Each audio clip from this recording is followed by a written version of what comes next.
Hi നമസ്കാരം. പുതിയൊരു വീഡിയോയിലേക്ക് എല്ലാവർക്കും സ്വാഗതം. അപ്പോൾ ഇന്ന് സംസാരിക്കാൻ പോകുന്ന ടോപ്പിക് എന്ന് പറയുന്നത് മദ്യപാനികളായിട്ടുള്ള നാർസിസ്റ്റുകളെ കുറിച്ചുള്ള കുറച്ച് സത്യങ്ങളാണ്. അല്ലെങ്കിൽ ആൽക്കഹോളിക് ആയിട്ടുള്ള നാർസിസ്റ്റുകളെ കുറിച്ച് നിങ്ങൾ അറിഞ്ഞിരിക്കേണ്ട ഏറ്റവും പ്രധാനപ്പെട്ട കുറച്ച് കാര്യങ്ങളാണ് ഇന്നത്തെ വീഡിയോയിൽ പറയാനായിട്ട് പോകുന്നത്. പലപ്പോഴും ഞാൻ ഒരുപാട് നാർസിസം വീഡിയോസ് കാണാറുള്ളപ്പോൾ മറ്റ് നാർസിസം റിലേറ്റഡ് ആയിട്ടുള്ള വീഡിയോസും കാണുമ്പോൾ നാർസിസ്റ്റിക് ആയിട്ടുള്ള എന്നാൽ ആൽക്കഹോൾ അബ്യൂസും കൂടെയുള്ള നാർസിസ്റ്റുകളെ കുറിച്ച് പ്രത്യേകം എടുത്തു പറഞ്ഞുള്ള വീഡിയോസ് അങ്ങനെ കാണാറില്ല. ഇത് വളരെ ഇമ്പോർട്ടൻ്റ് ആണ്. കാരണം നാർസിസം എന്ന് പറയുന്നത് തന്നെ അതിൻ്റെ വിക്ടിംസ് ആയിട്ടിരുന്ന് അതിൻ്റെ അബ്യൂസ് അനുഭവിച്ചുകൊണ്ടിരുന്ന ആൾക്കാർക്ക്, സർവൈവേഴ്സ് ആയിട്ടുള്ളവർക്ക് എല്ലാവർക്കും അറിയാം ഇത് എത്രത്തോളം ബുദ്ധിമുട്ടുള്ള ഒരു കാര്യമാണെന്ന്. എന്നാൽ at the same time alcohol അബ്യൂസും കൂടെ ഉള്ള ഒരു നാർസിസ്റ്റിൻ്റെ വിക്ടിമാണ് നിങ്ങളെങ്കിൽ അത് വളരെ തീവ്രമായിട്ടുള്ള അങ്ങേയറ്റം ദുഷ്കരമായിട്ടുള്ള ഒരു സാഹചര്യമാണ് അവിടെ വിക്ടിമിന് അനുഭവിക്കേണ്ടി വരുന്നത്, ഇവരുടെ പ്രസൻസിൽ ജീവിക്കുന്ന മനുഷ്യർക്ക് അനുഭവിക്കേണ്ടി വരുന്നത്. പലപ്പോഴും നമുക്കുണ്ടാവാറുള്ള ഡൗട്ടാണ്, ഇവർ മദ്യപാനികളായതുകൊണ്ടാണോ നാർസിസ്റ്റ് ആകുന്നത്, അതോ ഇവർ നാർസിസ്റ്റ് ആയതുകൊണ്ടാണോ മദ്യപാനികളാകുന്നത് എന്നുള്ളത്. എങ്ങനെയാണ് നാർസിസ്റ്റ് ആയിട്ടുള്ള ആൾക്കാർ മദ്യപാനത്തിനും അടിമപ്പെടുന്നത്, അല്ലെങ്കിൽ സബ്സ്റ്റൻസ് അബ്യൂസ് പോലുള്ള കാര്യം നാർസിസവുമായിട്ട് എങ്ങനെയാണ് ഒരുമിച്ച് വരുന്നത്? ഇതിനെയാണ് കൊമോർബിഡിറ്റി എന്ന് പറയുന്നത്. സയന്റിഫിക് ആയിട്ടുള്ള സ്റ്റഡീസിൽ വളരെ വ്യക്തമായി പറയുന്നുണ്ട്, ക്ലസ്റ്റർ ബി പേഴ്സണാലിറ്റി ഡിസോർഡർ ഉള്ളവരിൽ, അതിൽ പ്രത്യേകിച്ച് നാർസിസം പേഴ്സണാലിറ്റി ഡിസോർഡർ ഉള്ളവരും ആന്റി സോഷ്യൽ പേഴ്സണാലിറ്റി ഡിസോർഡർ ഉള്ളവരിലും സബ്സ്റ്റൻസ് അബ്യൂസ് അല്ലെങ്കിൽ അഡിക്ഷൻ വരാനുള്ള സാധ്യത വളരെയധികം കൂടുതലാണ്. എന്തുകൊണ്ടാണ് നാർസിസ്റ്റുകൾ മദ്യപാനശീലമുള്ളവരാവാനുള്ള കാരണം? അതിനുള്ള കാരണം ഇവർ സെൻസേഷൻ സീക്കേഴ്സ് ആണ് എന്നുള്ളതാണ്. അങ്ങനെ എപ്പോഴും ഫീൽ ഗുഡ് ആയിട്ട് സെൻസേഷൻ സീക്കേഴ്സ് ആയിട്ട് ഇരിക്കാൻ ആഗ്രഹിക്കുന്നവരാണ്, അല്ലെങ്കിൽ ഞാൻ അത്തരത്തിൽ ഇരിക്കാൻ അർഹതപ്പെട്ടവനാണെന്ന് സ്ട്രോങ് ആയിട്ട് വിശ്വസിക്കുന്നവരാണ് ഈ നാർസിസ്റ്റുകൾ.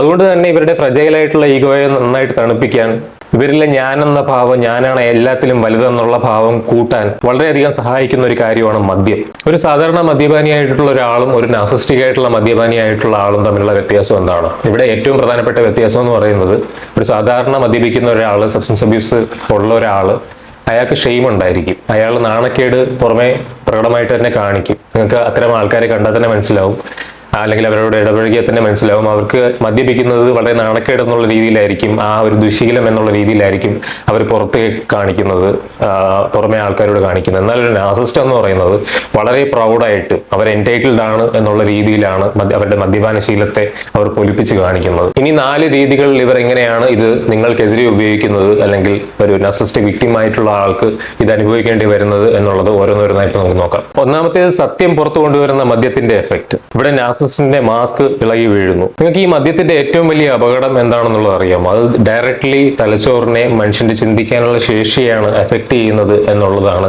മദ്യത്തിന്റെ ഏറ്റവും വലിയ അപകടം. ആൽക്കഹോൾ എന്ന് പറയുന്ന ഒരു ഡിസിൻഹിബിറ്റർ ആണ്. മദ്യം കഴിക്കുമ്പോൾ നമ്മുടെ തലച്ചോറിന്റെ, നമ്മുടെ ബ്രെയിനിന്റെ പ്രീഫ്രണ്ടൽ കോർട്ടെക്സ് എന്ന് പറയുന്ന ഭാഗത്തെ അത് ചുരുക്കുകയാണ് ചെയ്യുന്നത്. അതായത് ഒരു മനുഷ്യന്റെ സോഷ്യൽ കൺട്രോളിനെ, തീരുമാനമെടുക്കാനുള്ള കഴിവിനെ, ജഡ്ജ്മെന്റിനെ, ഇമ്പൾസ് കൺട്രോളിനെ ഒക്കെ സഹായിക്കുന്ന ഒരു ഭാഗമാണ് ഈ ബ്രെയിനിന്റെ പ്രീഫ്രണ്ടൽ കോർട്ടെക്സ്. ഒരു നാർസിസ്റ്റ് ഇത്തരത്തിൽ മദ്യപിക്കുമ്പോൾ സ്വാഭാവികമായിട്ടും അത് അയാളുടെ പ്രീഫ്രണ്ടൽ കോർട്ടെക്സിനെ ചുരുക്കുകയും അതിലെ സോഷ്യൽ കൺട്രോൾ എന്നുള്ള ഭാഗം കൃത്യമായി എഫക്ട് ചെയ്യാനും കാരണമാകും. ഈ സോഷ്യൽ കൺട്രോൾ കാരണമാണ് നാർസിസ്റ്റുകൾ പുറത്ത് അവരുടെ പകൽമാന്യൻ മുഖം കാണിക്കുകയും അവരുടെ ശരിക്കുള്ള രൂപം ഉള്ളിൽ മറച്ചു വെക്കുകയും ചെയ്യുന്നത്. അവർ പുറത്ത് കാണിച്ചുകൊണ്ടിരിക്കുന്ന ആ മാന്യതയുടെ മുഖംമൂടി എന്ന് പറയുന്നത് അങ്ങ് ഓഫായി പോകും. നാർസിസിന്റെ ശരിക്കുള്ള സ്വഭാവം പുറത്തു വരും. ഇതാണ് നിങ്ങൾ ആ ചാമിങ് ആയിട്ടുള്ള നിങ്ങളുടെ നാർസിസ്റ്റ്, ഈ മദ്യപാനി കൂടിയ നാർസിസ്റ്റ് മദ്യപിച്ച് കഴിയുമ്പോൾ കംപ്ലീറ്റ്ലി അയാളുടെ ഭീകര രൂപം പുറത്തു വരുന്നത് നിങ്ങൾക്ക് പലപ്പോഴും കാണാനായിട്ട് പറ്റുന്നത്.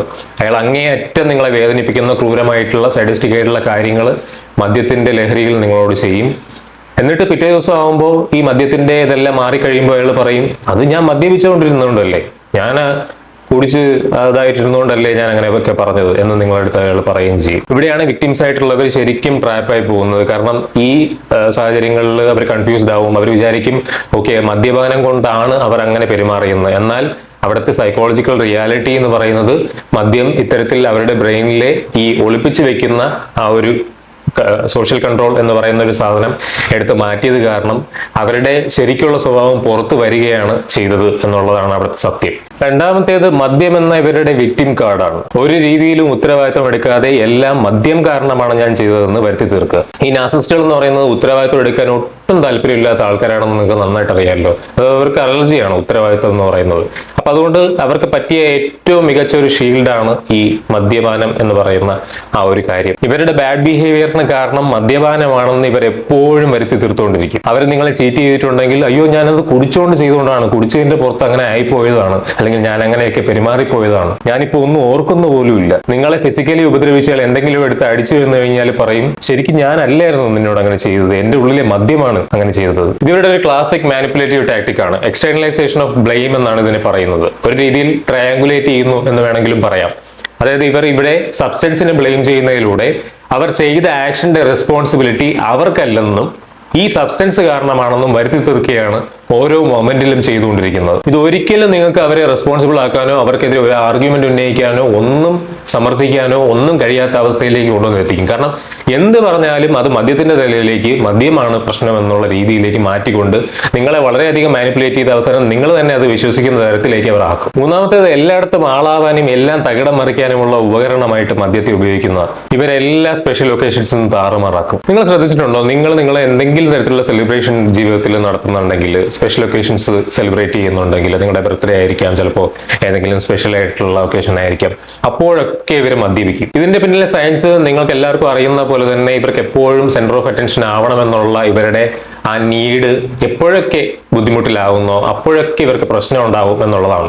ആ സാഹചര്യങ്ങളിലൊക്കെ ഇപ്പോൾ അത് നിങ്ങളെ സംബന്ധിക്കുന്ന ഒരു കാര്യമാണെങ്കിൽ, നിങ്ങളുടെ ഒരു സ്പെഷ്യൽ ഒക്കേഷൻ ആണെങ്കിൽ, നിങ്ങളുടെ ഒരു ബർത്ത്ഡേ ആണെങ്കിൽ, നിങ്ങളുടെ ഒരു ജോലിയിൽ പ്രൊമോഷൻ വന്നതോ അല്ലെങ്കിൽ എന്തെങ്കിലും എല്ലാവരും ഒരുമിച്ച് കൂടുന്ന എന്തെങ്കിലും ആഘോഷമോ അല്ലെങ്കിൽ കുട്ടികൾക്ക് വേണ്ടിയിട്ടുള്ള കുട്ടികളുടെ എന്തെങ്കിലും ബർത്ത്ഡേയോ എന്തെങ്കിലും ആയിക്കോട്ടെ, അപ്പോഴെല്ലാം അറ്റൻഷൻ ഇവരിൽ നിന്നും പോകുന്ന അല്ലെങ്കിൽ മറ്റൊരാളിലേക്ക് ആകുന്ന ഒരു അവസ്ഥ ഉണ്ടാവുകയും അത് ഇവരെ വളരെയധികം ബുദ്ധിമുട്ടിക്കുകയും ചെയ്യും. ഇതൊരു നാർസിസ്റ്റിക് ഇഞ്ചുറി തന്നെ ഇവരിൽ ഉണ്ടാക്കും. ഇവരെ ശ്രദ്ധിക്കാതിരിക്കുന്ന മറ്റുള്ളവരുടെ ശ്രദ്ധയെല്ലാം തിരിച്ചു കൊണ്ടുവരാൻ അവിടെ ഏറ്റവും നല്ല മാർഗം എന്താണ്? മദ്യപിക്കുക. എന്നിട്ട് അവിടെ സ്പോട്ട്ലൈറ്റ് തന്നിലേക്ക് കൊണ്ടുവരിക. ഒരു റിയൽ ലൈഫ് എക്സാമ്പിൾ ആണ്. ഇപ്പൊ നിങ്ങളുടെ സഹോദരിയുടെ ഒരു വെഡിങ് ആണെങ്കിൽ, അങ്ങനത്തെ ഒരു മൊമെന്റ് ആണെങ്കിൽ, അങ്ങനെ ഒരു സ്പെഷ്യൽ ഒക്കേഷൻ ആണെങ്കിൽ, ഇവരവിടെ വന്നിട്ട് അങ്ങേറ്റം മദ്യപിച്ചിട്ട് അവിടെ വന്നിട്ട് എന്തെങ്കിലും പ്രശ്നം ഉണ്ടാക്കുക. അവിടെ ഒന്നുകിൽ ഈ ഗ്രൂമായിട്ടുള്ള പയ്യനെ കയറി ഉണ്ടാക്കുക, അല്ലെങ്കിൽ അവിടെ വന്നിട്ട് എന്തെങ്കിലും സാധനം തട്ടിയിടുക, തട്ടിമറിക്കുക, എന്നിട്ട് അവിടെ ഒരു വലിയ സീൻ ക്രിയേറ്റ് ചെയ്യുക, ഞാൻ അവിടെ തളർന്ന് വീണെന്നേ ഉള്ള രീതിയിൽ അഭിനയിച്ച് കാണിക്കുക. അപ്പൊ അവിടെ എന്താ സംഭവിച്ചത്? അവിടെ സിസ്റ്ററിന്റെ വെഡിങ് എന്നുള്ള കാര്യത്തിൽ നിന്നും ഫോക്കസ് എല്ലാവരുടെയും മാറിയിട്ട് ഇയാളിലേക്ക് വരും. ഇയാളിലേക്ക് എല്ലാവരും അറ്റൻഷൻ കൊടുക്കും.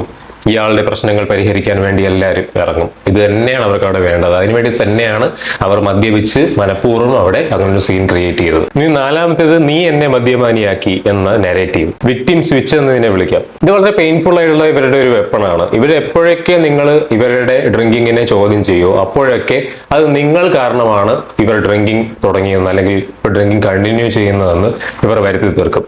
നീ ഇപ്പൊ ഇവർ സ്ഥിരം പറയുന്ന കുറച്ച് ഡയലോഗാണ്, നീ ഭയങ്കര സ്മാർട്ടായിരുന്നെങ്കിൽ, നീ കുറച്ചെങ്കിലും സ്മാർട്ടായിരുന്നെങ്കിൽ എനിക്ക് ഇതുപോലെ കുടിച്ച് നടക്കേണ്ട ആവശ്യമൊന്നും വരില്ലായിരുന്നു. ഈ കുടുംബത്തിന്റെ സ്ട്രെസ് മൊത്തം, ഈ ഫാമിലിയിൽ വരുന്ന സ്ട്രെസ്സിന് മൊത്തം ഞാൻ കുടിക്കേണ്ട അവസ്ഥയാണ് ഇപ്പോൾ വന്നിരിക്കുന്നത്. നീ എന്തൊരു കൺട്രോളിംഗ് ആയിട്ടുള്ള വ്യക്തിയാണെന്ന് അറിയോ? നീ എന്താണെന്ന് നിനക്ക് തന്നെ അറിയില്ല. കുടിക്കുന്നതാണ് എന്റെ ജീവിതത്തിൽ ആകെയുള്ള ആശ്വാസവും സന്തോഷവും സമാധാനവും. ഇത് ഇവരുടെ ക്ലാസിക് ഗ്യാസ് ലൈറ്റിങ്ങും പ്രൊജക്ഷനും കൂടെ ചേർത്ത് ഇവർ നിങ്ങൾക്ക് വേണ്ടി തരുന്ന, നിങ്ങളിലേക്ക് പ്രയോഗിക്കുന്ന ടാക്ടിക് ആണ്. അവരിപ്പോൾ മദ്യത്തിന് അഡിക്റ്റഡ് ആയി മുന്നോട്ട് പോയിക്കൊണ്ടിരിക്കുന്നത് നിങ്ങൾ കാരണമാണെന്ന് വിശ്വസിപ്പിക്കാൻ എല്ലാ രീതിയിലുള്ള ശ്രമങ്ങളും ഈ രണ്ട് ടാക്ടിക്കുകൾ ഉപയോഗിച്ച് ഇവർ നടത്തും. ഇവിടെ എന്താണ് സംഭവിക്കുന്നത്? ഇവിടെ പാവപ്പെട്ട വിക്ടിം വിചാരിക്കും ഞാൻ കാരണമാണ് ഇയാൾ ഇങ്ങനെ ആയിപ്പോയത്, അല്ലെങ്കിൽ ഇയാൾ ഇങ്ങനെ മദ്യപാനിയായി തുടരുന്നത്. അതുകൊണ്ട് ഞാൻ കുറെ കാര്യങ്ങൾ ചെയ്തു കൊടുത്തു കഴിഞ്ഞാൽ, ഞാൻ ഇതുപോലെ വീട്ടിലെ ജോലി കുറച്ചുകൂടെ ഹാർഡായിട്ട് ചെയ്തു കൊടുത്താൽ, കുറച്ചുകൂടെ ക്ലീൻ ആയിട്ട് ചെയ്തു കൊടുത്താൽ പുള്ളി ഇനി മദ്യപിക്കില്ലായിരിക്കും, മദ്യപാനം കുറയ്ക്കുമായിരിക്കും എന്ന് ജെനുവിനായിട്ട് നിങ്ങൾ അങ്ങ് വിശ്വസിച്ചു തുടങ്ങും. ഇവിടെയാണ് ഈ ട്രാപ്പ് നമ്മൾ കൃത്യമായി മനസ്സിലാക്കിയിരിക്കേണ്ടതും. നമ്മൾ ഒരാളെ അഡിക്റ്റഡ് ആക്കാൻ വേണ്ടിയിട്ടൊന്നും പവർഫുൾ ആയിട്ടുള്ള ആളല്ലെന്നും അയാളെ നിന്ന് മാറ്റിക്കൊണ്ട് വരാനും നമ്മൾ പവർഫുൾ അല്ലെന്നും നമ്മൾ വ്യക്തമായിട്ടും കൃത്യമായിട്ടും നമ്മൾ ആ ഒരു തിരിച്ചറിവ് നമ്മൾ ഉണ്ടാക്കി എടുത്തേ പറ്റുള്ളൂ. എങ്ങനെയാണ് അപ്പോൾ ഇത് ഹാൻഡിൽ ചെയ്യേണ്ടത്? ഡിറ്റാച്ച് ആൻഡ് പ്രൊട്ടക്ട് എന്നുള്ളതാണ് ഇവിടെ ചെയ്യേണ്ട കാര്യം എന്ന് പറയുന്നത്. നമ്മൾ സാധാരണഗതിയിൽ ബാക്കിയുള്ളവർ, നിങ്ങൾ കൗൺസിലിംഗിന് പോയാലും ഒക്കെ ഒരു മദ്യപാനി ആയിട്ടുള്ള ആളിനെ അഡ്വൈസ് ചെയ്യുന്ന പോലെയുള്ള ഒരു അഡ്വൈസ് നാർസിസ്റ്റിക് ആയിട്ടുള്ള ഒരു മദ്യപാനിയുടെ അടുത്ത് നടക്കില്ല.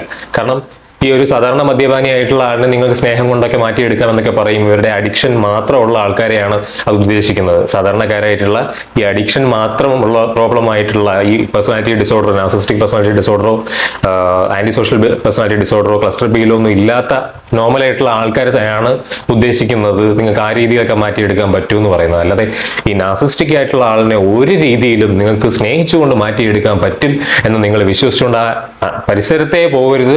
കാരണം എമ്പതി എന്ന് പറയുന്നത് ഒരു ഔൺസ് പോലും ഇവർക്കില്ല. ബ്രെയിനിന്റെ സിസ്റ്റത്തിലേ ഇല്ലാത്തൊരു സാധനമാണ്. അതുകൊണ്ട് നമുക്ക് ഒരു രീതിയിലും ഇവരെ മാറ്റിയെടുക്കാനായിട്ട് സാധിക്കില്ല. ഒന്നാമത്തെ കാര്യം, സ്റ്റോപ്പ് ബിലീവിംഗ് ദി എക്സ്ക്യൂസ്. ഇവർ പറയുന്ന എക്സ്ക്യൂസ് നിങ്ങൾ ഒരിക്കലും വിശ്വസിക്കരുത് എന്നുള്ളതാണ്. ഇവർ പറയുന്നതെന്നല്ല, പൊതുവിൽ ആര് പറഞ്ഞാലും ഈ മദ്യം കഴിക്കുമ്പോഴാണ് ഞാൻ അതായിട്ട് മാറുന്നതെന്നൊക്കെ പറയുന്നത് വളരെ തെറ്റായിട്ടുള്ള കാര്യമാണ്. ഇവരുടെ ഉള്ളിലെ ശരിക്കുമുള്ള ആ സെൽഫിനെ പുറത്ത് കാണിക്കുന്ന ഭൂതകണ്ണാടി ആയിട്ടാണ് ഇവിടെ മദ്യം ആക്ട് ചെയ്യുന്നത്. രണ്ടാമത്തെ കാര്യം, do not argue when they are drunk. നിങ്ങൾ ഒരിക്കലും അവർ മദ്യപിച്ചിരിക്കുന്ന സമയത്ത് അവരോട് വാഗ്വാദത്തിൽ ഏർപ്പെടരുത്. കാരണം ഒരു രീതിയിലും നിങ്ങൾക്ക് നാർസിസ്റ്റിക് ആയിട്ടുള്ള ആള് മദ്യപിക്കാതെ തന്നെ അയാളുടെ അടുത്ത് വാഗ്വാദത്തിൽ ഏർപ്പെട്ടാൽ എന്താണ് സംഭവിക്കുന്നതെന്ന് നിങ്ങൾക്ക് അറിയാം. ഒരിക്കലും അവരുടെ ഡിസ്റ്റോർട്ടഡ് റിയാലിറ്റിയിലേക്ക് നിങ്ങളെ ആക്കിക്കൊണ്ട് വരാനേ അവർ ശ്രമിക്കുകയുള്ളൂ. അല്ലാതെ യഥാർത്ഥ റിയാലിറ്റിയുമായിട്ട് യഥാർത്ഥ സത്യവുമായിട്ട് അവർക്കൊരു ബന്ധമില്ല. അവർ ആ സത്യത്തിന്റെ നേരെ വിപരീതമായിട്ടുള്ള ഒരു കാര്യത്തിൽ ജീവിക്കുന്ന ആൾക്കാരാണ്. അപ്പൊ എന്ത് ആർഗ്യുമെന്റ് പ്രത്യേകിച്ച് മദ്യപിച്ചുകൊണ്ടിരിക്കുമ്പോഴും നിങ്ങൾ ഉന്നയിച്ചു കഴിഞ്ഞാലും അതെല്ലാം ട്വിസ്റ്റ് ചെയ്ത് നിങ്ങൾക്കെതിരെ കൊണ്ടുവരാനായി ഇവർ ശ്രമിച്ചുകൊണ്ടിരിക്കുകയുള്ളൂ. എപ്പോഴും ഇവർ അതേ ചെയ്യുള്ളൂ. അതുകൊണ്ട് എപ്പോഴും അവിടെ ആർഗ്യുമെന്റ് ഉണ്ടാവുമെന്ന് തോന്നുമ്പോൾ നിങ്ങൾ സ്റ്റോപ്പ് ചെയ്യുക, പോസ് ചെയ്യുക, അവിടെ നിന്ന് കംപ്ലീറ്റ്ലി മാറുക. മൂന്നാമത്തെ കാര്യം, ഡോക്യുമെന്റ് റിയാലിറ്റി.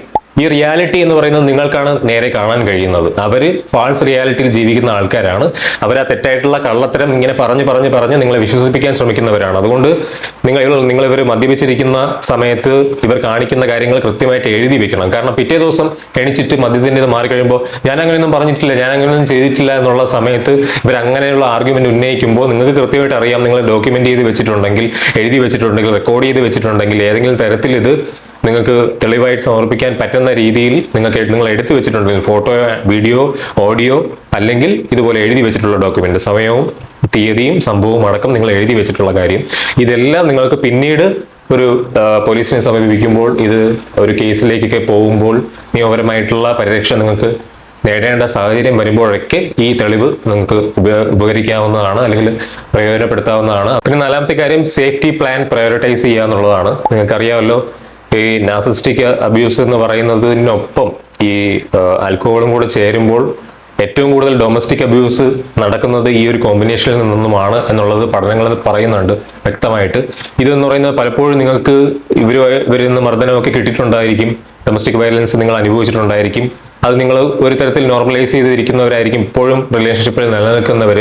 അപ്പോൾ നിങ്ങൾ ചെയ്യേണ്ടത് എത്രയും പെട്ടെന്ന് അത് നിങ്ങളുടെ സേഫ്റ്റി ഉറപ്പുവരുത്താനുള്ള ഒരു പ്ലാൻ ഉണ്ടാക്കുക എന്നുള്ളതാണ്. ഇവിടെ ഒരു ഇരട്ട ദുരിതം അനുഭവിക്കേണ്ടി വരുന്നത് വളരെ കഷ്ടമാണ്. കാരണം നിങ്ങൾ ഇവിടെ ഹീൽ ചെയ്യാൻ ശ്രമിക്കുന്ന ആളെന്ന് പറയുന്നത് എനിക്ക് യാതൊരു പ്രശ്നമില്ലെന്നും ബാക്കിയുള്ള എല്ലാവർക്കുമാണ് പ്രശ്നം, ഞാൻ വളരെ പെർഫെക്റ്റ് ആണെന്ന് ചിന്തിക്കുന്ന ഒരാളും അതിനൊപ്പം തന്നെ ഇയാളുടെ മദ്യപാനശീലം നിങ്ങൾ കാരണമാണെന്നും വരുത്തി തീർത്തുകൊണ്ട് അതും കൂടെ പറഞ്ഞ് നിങ്ങളെ ഹേർട്ട് ചെയ്യുന്ന ഒരാളെയും കൂടെയാണ് നിങ്ങൾക്ക് സഹിക്കേണ്ടി വരുന്നത്. അതുകൊണ്ട് ദയവ് ചെയ്ത് നിങ്ങൾ മനസ്സിലാക്കുക, നിങ്ങൾ ഓർമ്മയിൽ വെക്കുക, നിങ്ങളല്ല ഇതിന് കാരണം, ഇവരുടെ അവസ്ഥയ്ക്ക് കാരണം. നിങ്ങൾക്ക് ഒരിക്കലും ഇത് കൺട്രോൾ ചെയ്യാനും കഴിയില്ല, ഇവരെ ഹീൽ ചെയ്യിച്ച് ശരിയാക്കി എടുത്ത് കൊണ്ടുവരാനും കഴിയില്ല. അപ്പൊ നിങ്ങളുടെ റിയാലിറ്റി വാലിഡേറ്റ് ചെയ്യാനായിട്ട് നിങ്ങളിലുണ്ടായിരുന്ന ചോദ്യങ്ങളുടെ എല്ലാം ഉത്തരമായിട്ട് ഈ വീഡിയോ ഹെൽപ്പ് ആയിട്ടുണ്ടെങ്കിൽ മാക്സിമം നമ്പർ ഓഫ് ആൾക്കാരിലേക്ക് ഷെയർ ചെയ്ത് വീഡിയോ ലൈക്ക് ചെയ്ത് സബ്സ്ക്രൈബ് ചെയ്ത് ഈ കമ്മ്യൂണിറ്റിയുടെ ഭാഗമായി നിങ്ങൾ സപ്പോർട്ട് ചെയ്യുക തന്നെ. നിങ്ങൾ ഇതുപോലെ ഈ എക്സ്പീരിയൻസിലൂടെ കടന്നു പോയിട്ടുള്ളവർ, ഇത് അനുഭവിച്ചിട്ടുള്ളവർ, ഇപ്പോൾ അനുഭവിച്ചുകൊണ്ടിരിക്കുന്നവർ, നിങ്ങൾ ചെയ്യുന്ന സ്റ്റെപ്പ് എന്തൊക്കെയാണ്, നിങ്ങൾ അനുഭവിച്ച കാര്യങ്ങൾ എന്തൊക്കെയാണ്, നിങ്ങളുടെ എക്സ്പീരിയൻസസ് അറിയിക്കാൻ പറ്റുന്ന മാക്സിമം കാര്യങ്ങൾ കമന്റ് സെക്ഷനിൽ റെസ്പെക്ട്ഫുൾ ആയിട്ട് എഴുതി അറിയിക്കുക. അതുകൂടെ ആകുമ്പോഴാണ് വീഡിയോ കംപ്ലീറ്റ് ആവുന്നത് തന്നെ.